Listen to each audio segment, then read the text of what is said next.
U.S. cities hit by a surging crime rate, and the White House pointing fingers at Republicans for defunding police. Let's talk about who defunded the police. An emergency relief plan for cities that were cash-strapped and laying off police and firefighters. It was the Republicans who objected to it. And our plan allowed state and local governments to replenish their police departments. And so, look, Republicans are very good at staying on talking points of who says defund the police, but the truth is they defunded the police. You almost wait to hear the laugh track after Republicans defunded the police. Does anyone believe that? This is bipartisan lawmakers get a closer look at a preliminary deal on police reform. Joining us now, a man in the room from the site of his Senate re-election launch today, South Carolina Senator Tim Scott. Senator, I know you're excited about your bus trip, barnstorm around the state, try to get momentum for 6 more years to do this fun job that you have. But first things first, do you Republicans defund the police? Did I miss something? Brian, you didn't miss a single thing. That is the most ridiculous thing I've heard all year long. And we've heard some very ridiculous things from the Democrats. But this is not the icing on the on the cake. This is the most ridiculous thing ever said.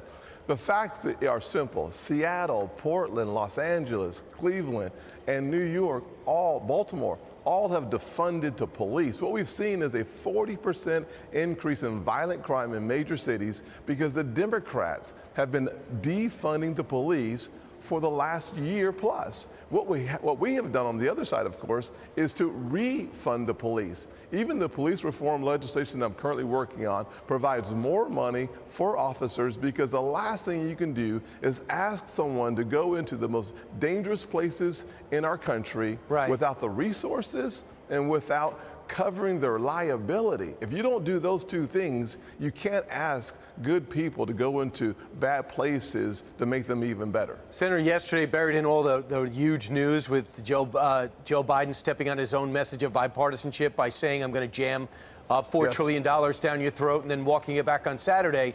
I'm reading the story that the framework of police reform has been agreed upon with Republicans and Democrats. You're in that room. Did you agree to something? Well, we've agreed to the framework, so we know what's not in it, which is as important as what is in it. So there is a framework that's been agreed to, but the language itself is still being written. So nothing's agreed to until everything's agreed to, other than the fact that we know that we are not going to make it easier for us to criminalize police behavior, and we're not going to expose the officer to more liability. We know those two things are off the table, and that's good news for our officers. All right, so you're saying that the qualified immunity is off the table. For the individual officer, it's not on the table.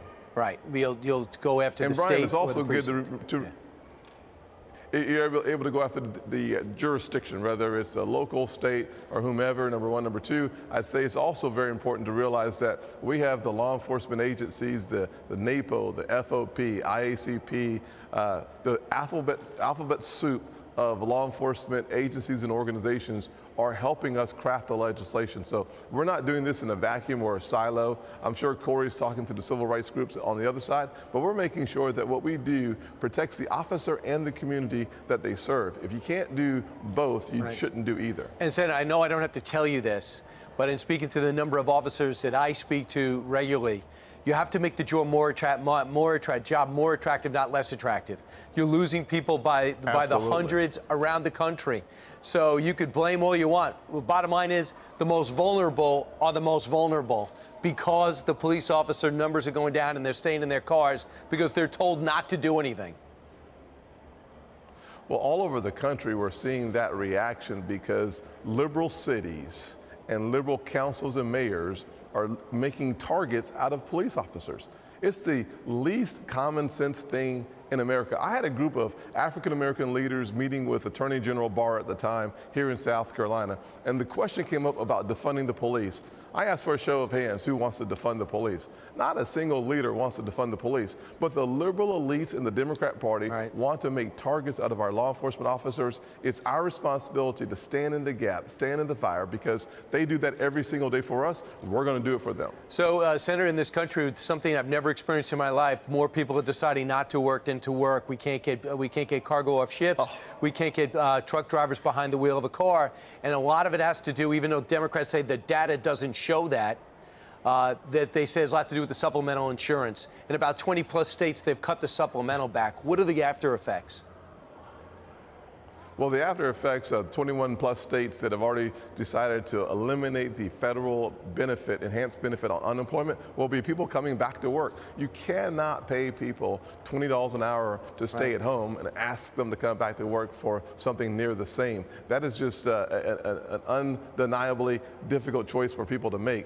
When we in South Carolina eliminate the enhanced benefits at the end of this month, just a few days, people will be back at work. People cannot be given a choice between doing nothing and getting paid and doing something and making the same amount of money. That's just a bad decision. Senator, you want 6 more years at this job. He started in Congress. Senator DeMint stepped aside. He goes, I think Tim Scott will be great, and he was right. Very few people I know that don't think you're doing a great job. What's your message for 6 more years?